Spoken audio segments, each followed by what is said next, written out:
It was a dope album. It was a really nice album. It gave you Certified Lover Boy vibes. I'll say that first. Of course, if you don't know what I'm talking about, this is the Drake For All the Dogs album, or For the Dogs Only, whichever.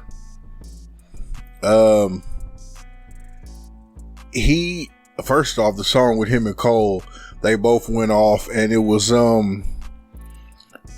basically this song and the theme on quite a bit of songs on the album was him speaking from the perspective of now being one of the GOATs, now truly being one of the undisputed GOATs of hip hop.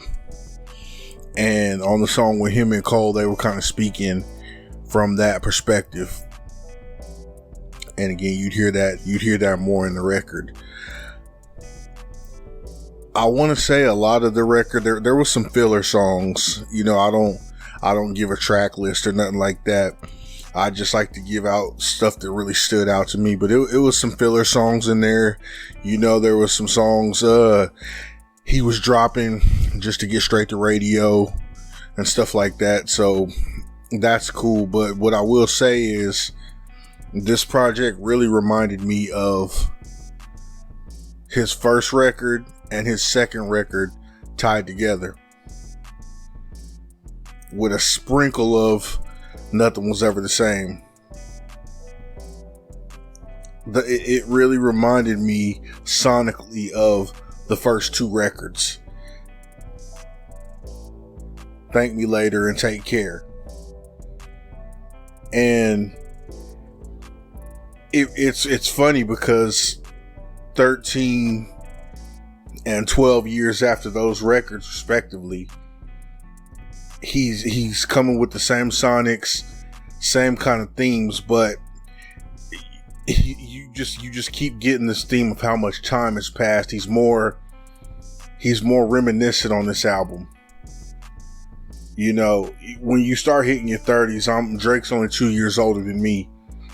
When you hit a certain age, you start realizing, wow, I remember 20 years ago. I remember 15 years ago. I was an adult. So you start speaking from a different perspective. You start feeling the age. You know, time starts speeding by a little bit faster.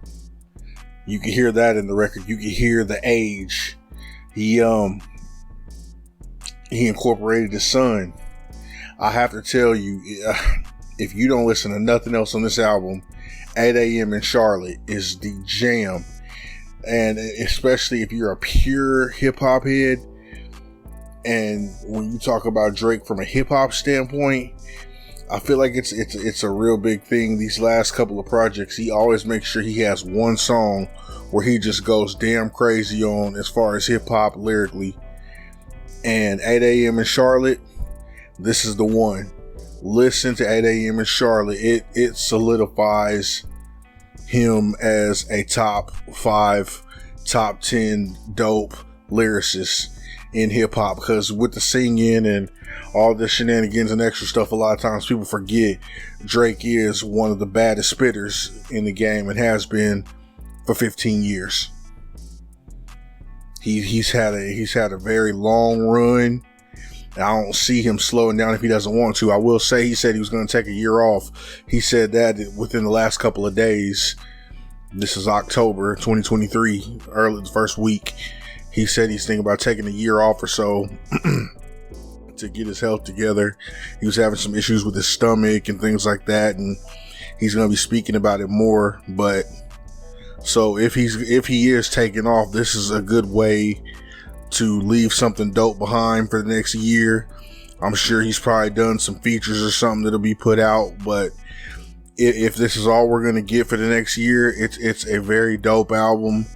I'd advise you to go back and listen to Certified Lover Boy again.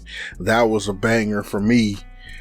I banged that album just up until probably earlier this summer. So I was bumping that album for almost 2 years. He really just went in on that album. And he did on this one too. You know, he had just the right amount of features, just the right people, and it was a nice mix. It was a great sound. This is a very dope album to ride around to. The tempo switches up and stuff, but overall it's a dope album to ride to. It's again him being very reminiscent, him being very self-aware of his position now and where it was and where he plans to be. I'm always one, I like to see where people end up at, and Drake is one of those guys who I'm always going to follow, because I think he's a dope artist. He's a dope act. I mean, and he's going to go down as one of the greatest musicians. I hope personally he puts out more singing albums. I want to see him become the Black Frank Sinatra. That's what I always say. So I want to see him put out more singing albums. But 8 a.m. in Charlotte again, man, it makes me say, hey, I still wanted to put out some more rap because homeboy was spitting. So check this album out, man. It's a banger. I'm sure you're gonna hear about 4 or 5 of those records on the radio. So be prepared for it to eat up your winter time. Check it out. For all the dogs, Drake. This is the review by KSM Media.